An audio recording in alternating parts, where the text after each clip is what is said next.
시청자 여러분 안녕하십니까? KBC 8시 뉴스 시작합니다. 입학 시즌이 한 달 앞으로 다가온 요즘 학부모들의 고민 중 하나가 바로 아이들 교복이 아닐까 싶은데요. 시중에서 교복 한 벌 사려면 20만 원이 넘게 들어서 경제적인 부담이 만만치 않습니다. 교복을 저렴한 가격에 사고 또 기부까지 할 수 있는 특별한 장터가 열려 눈길을 끌고 있습니다. 조윤정 기자가 보도합니다. 광주 북구의 한 나눔 장터 행사장. 다양한 종류의 교복들이 가지런히 걸려 있습니다. 자켓은 5,000원, 바지와 셔츠, 조끼는 3,000원으로 교복 한 벌을 모두 구입해도 2만 원이 넘지 않습니다. 2, 30만 원에 달하는 시중 교복값이 부담이었던 학부모들은 걱정을 덜 수 있게 됐습니다. 애들이 갑자기 너무 많이 커서 교복이 너무 작아져요, 금방요. 그래서 여기 오면 많은 것들이 있어서 쉽게 골라갈 수도 있고 활용할 수 있어서 저희 찾아왔습니다. 졸업생들이 기증한 교복을 판매하는 이 나눔 장터는 2015년 처음 시작돼 올해로 9년째입니다. 각 학교에서 수거한 교복은 꼼꼼한 세탁과 드라이를 거쳐 매장에 진열됩니다. 네, 요즘에 경제도 어렵고 물가도 많이 오르고 해서 오늘 행사는 이런 가게의 보탬이 되고자 교복 상설 나눔 장터를 열었습니다. 특히 판매 수익금 전액은 도움이 필요한 학생들에게 돌아가 의미를 더하고 있습니다. 그 옷을 버리지도 않고 이 돈을 써서 기부금으로도 사용할 수 있어서 저도 동참할 수 있을 것 같아요. 앞으로 더 필요한 건 지역사회의 관심입니다. 현재 광주에서 중고 교복 나눔 행사를 진행하고 있는 자치구는 북구와 남구 두 곳뿐. 그마저도 기부 참여가 줄어들고 있어 아쉬움이 큽니다. 사이즈가 많지 않고 또 학교별로 다 있지 않아서 그렇게 조금 아쉬운 마음이거든요. 도와주시는 학교도 많긴 하지만 또 전혀 참여를 안 하는 학교도 있거든요. 근데 그런 학교에서 좀 참여를 하셔가지고 저희한테 많이 기부를 좀 해주시면. 특히 최근 납품업체들을 중심으로 한 교복값 담합 논란까지 불거진 상황인 만큼 교복 나눔 장터는 학부모의 부담을 줄이고 수익은 기부하는 일석이조의 행사가 되고 있습니다. KBC 조윤정입니다. 20대 남성이 자신이 살던 집에 불을 질러 50대 어머니가 숨지고 본인도 다쳤습니다. 오늘 새벽 1시 10분쯤 광주시 문흥동의 한 4층 건물 3층 가정집에서 화재가 발생해 건물 내부 70제곱미터 등을 태워 2,100만 원의 재산 피해를 낸 뒤 30여 분 만에 꺼졌습니다. 이 불로 50대 어머니가 숨지고 20대 아들 A씨가 크게 다쳤습니다.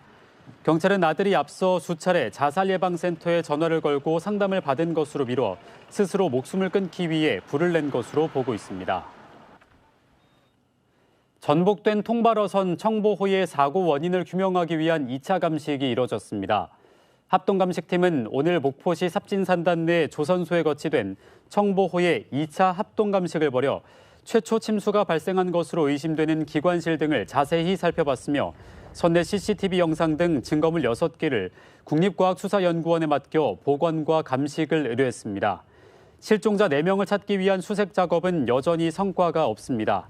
특히 기상 상태가 좋지 못해 경비함정 6척과 연안구조정 7척 등 모두 13척 선박으로만 해상 수색을 진행했습니다. 민간 임대아파트 임대사업자가 계약 갱신 기간이 지난 뒤에 임차인들에게 보증금 증액을 청구했다는 소식 전해드렸습니다.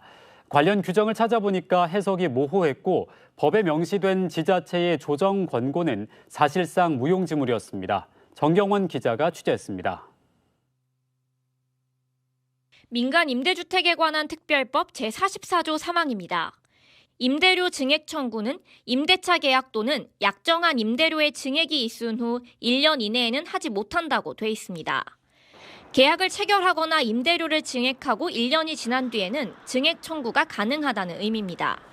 광주 북구의 한 민간 임대아파트 사례처럼 보증금 증액 없이 묵시적 갱신이 이뤄진 이후 반년도 채 되지 않아 증액 청구가 가능한지에 대해선 의견이 분분합니다.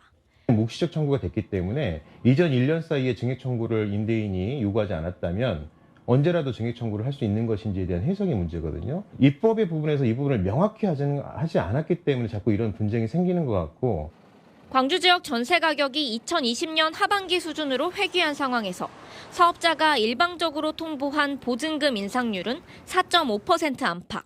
다소 무리한 증액 청구처럼 보이지만 인상률이 5% 이내라면 이를 막을 방법도 사실상 없습니다.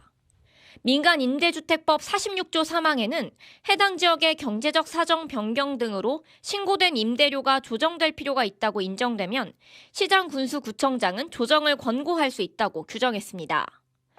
하지만 지금까지 조정을 권고한 사례는 없다시피 합니다. 지자체는 사인 간의 계약이기 때문에 신고된 임대료는 임대인과 임차인이 합의한 것으로 판단할 수밖에 없다고 설명했습니다.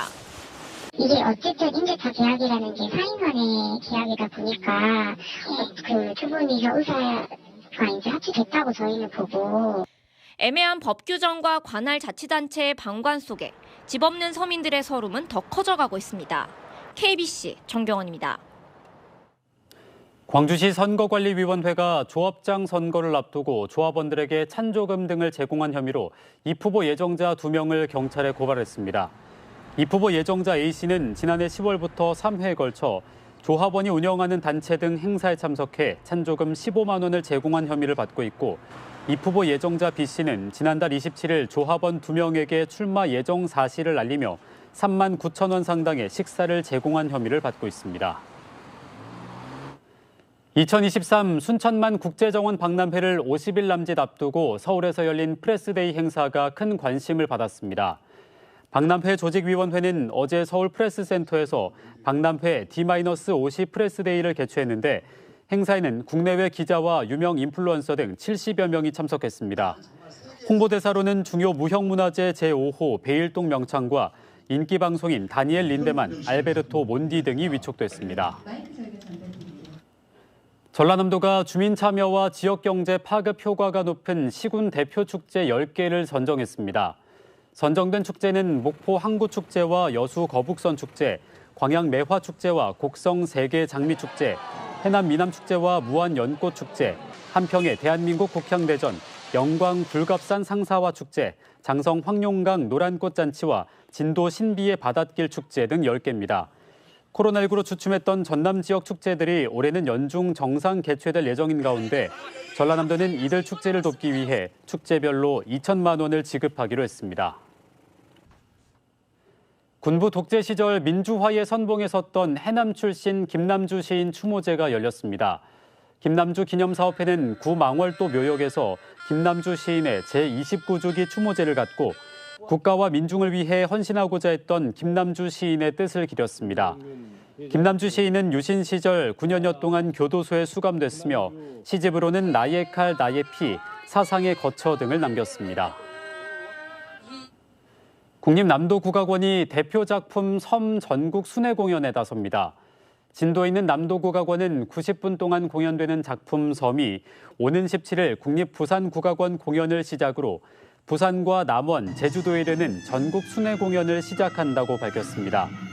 남도의 토속 민요를 활용한 작품 섬은 섬이라는 공간에서 거친 자연과 싸우고 때론 순응하며 살아가는 가족 이야기를 통해 격동의 대한민국 현대사를 그리고 있습니다. 작품 섬은 서울국립국악원 초청 공연을 통해 일반 관객과 예술 비평가들로부터 큰 호평을 받았습니다. 일요일인 내일도 광주와 전남 지역엔 오전 내내 짙은 안개가 끼는 곳이 많겠습니다. 가시거리가 200m 미만으로 시야 확보에 어려움이 예상되니 교통안전에 각별한 주의가 요구됩니다. 매일 아침 최저 기온은 영하 3도에서 영상 4도, 낮 최고 기온은 10에서 13도로 평년보다 2에서 5도가량 높겠습니다. 오후부터는 10mm 미만의 비가 예상됩니다. 하지만 주요 식수원인 동복댐의 저수위를 끌어올리기엔 턱없이 부족할 것으로 보입니다.